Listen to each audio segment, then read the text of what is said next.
So this movie starts off with two twins in the back of the car um, with very, very shitty parents because they're just having sex in front of the car.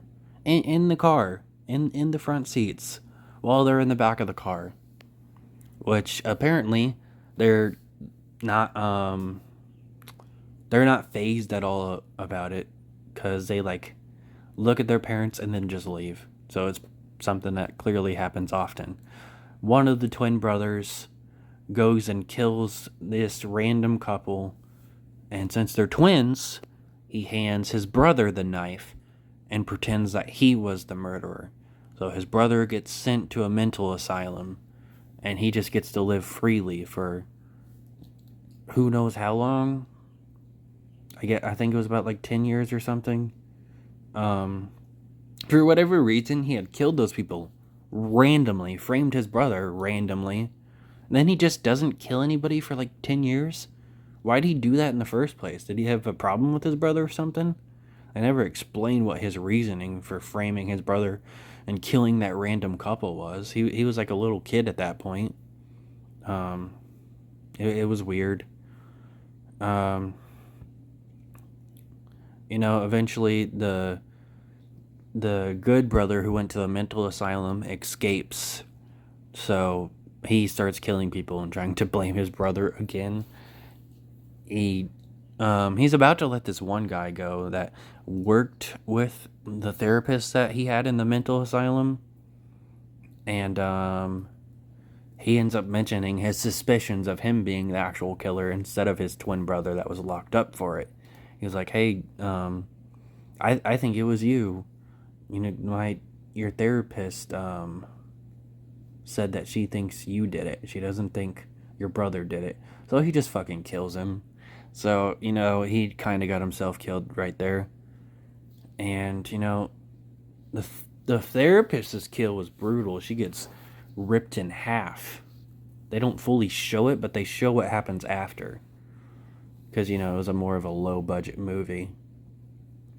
Then there's a weird scene later when the twin brother that was locked up that didn't do anything wrong goes to the house, and he gives his mom a kiss on the lips.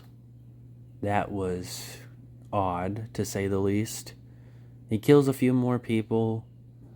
Eventually, they realize that the twin brother isn't as bad. Some of the characters do anyway.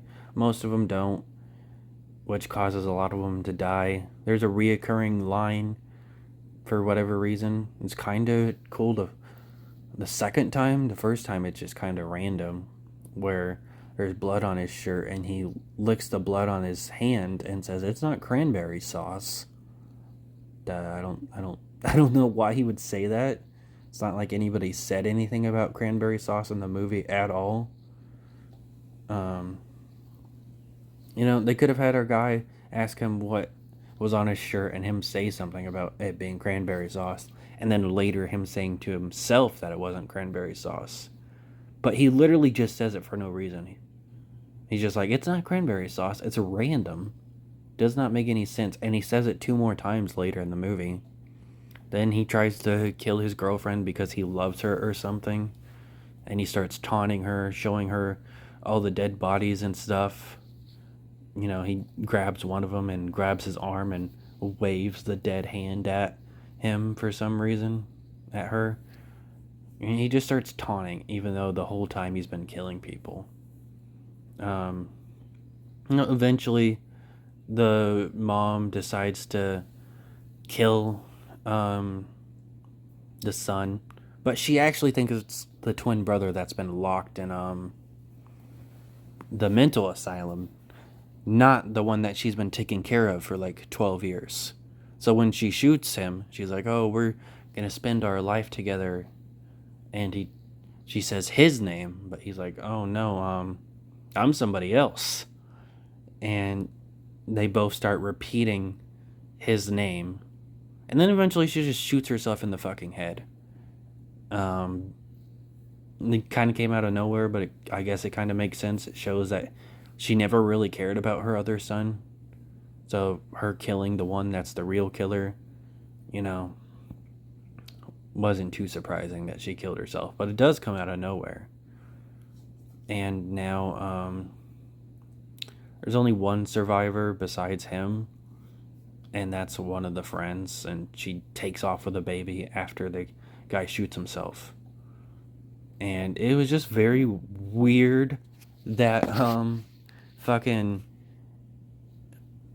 the whole, it felt like it was incest implied, but they never say whether it's incest or not. Like, she kisses him on the lips, and then near the end of the movie she's talking about just being them forever. So very odd.